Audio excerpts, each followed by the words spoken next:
Je m'appelle Tata Lara. Ma troisième histoire, c'est l'histoire d'Aminata. Bienvenue à Marcory, où les secrets ne restent jamais longtemps cachés. On m'appelle Aminata.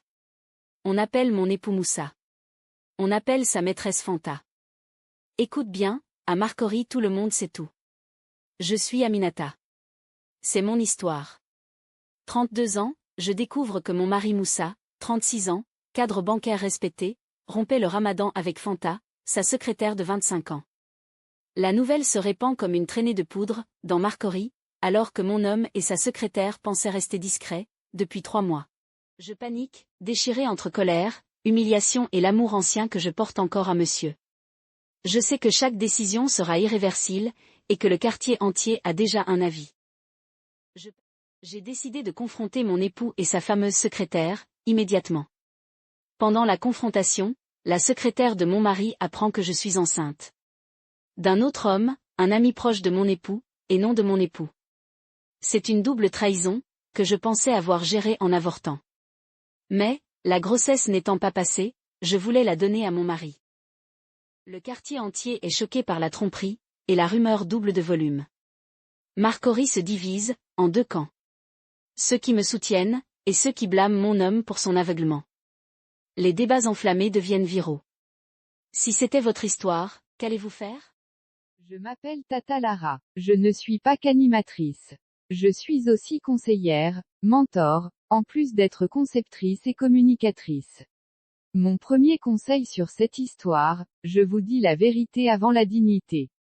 Ne cherche pas à sauver les apparences, sauve ton âme. Une vie construite sur le mensonge finit toujours par exploser. Mon deuxième conseil sur cette histoire, je vous explique que 2 trahisons ne font jamais une justice. Son infidélité ne justifie pas la tienne. Là, vous êtes devenus 2 étrangers blessés, pas un couple.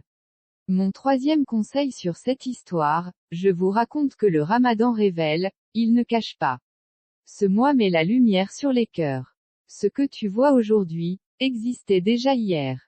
Mon quatrième conseil concernant cette histoire, je vous partage que le quartier parle aujourd'hui, il oubliera demain. Ne prends jamais une décision pour faire taire ton quartier. Prends-la pour pouvoir dormir en paix, seul avec toi-même. Mon 5e conseil concernant cette histoire, je vous informe qu'un enfant n'est pas un pansement. Donner une grossesse comme solution, c'est créer une bombe à retardement émotionnel. Mon 6e conseil relatif à cette histoire, je vous dis respecte-toi, même dans la faute. Tu as fauté, oui. Mais ne te détruis pas davantage en restant dans un chaos qui te dépasse. Pour mon 7e conseil, regarde les faits, pas les sentiments. Ton mari te trompe. Tu l'as trompé. La confiance est morte. Pose-toi la seule vraie question, peut-elle renaître? Pour mon 8e conseil, pardonner n'est pas rester. Tu peux pardonner, et partir. Tu peux rester, sans jamais guérir. Choisis consciemment. Pour mon 9e conseil, le silence stratégique vaut mieux que les cris publics. Moins tu exposes ta douleur, plus tu gardes du pouvoir.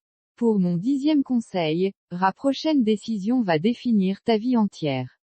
Pas juste ton couple, ton image, ton avenir, ton enfant. Pour mon 11e conseil, ne décide pas sous la honte pousse à faire des choix désespérés. Attends d'être lucide. Pour mon 12e et dernier conseil, parfois, perdre un homme, c'est se retrouver soi-même. C'était mes conseils, sur l'histoire de Aminata. L'histoire de Aminata, c'est la 3e histoire des histoires de Tata Lara. Je m'appelle Tata Lara. Je m'appelle Tata Lara. Je m'appelle Tata Lara, je fais les histoires de Tata Lara. Je m'appelle Tata Lara. Ne ratez pas les histoires de Tata Lara.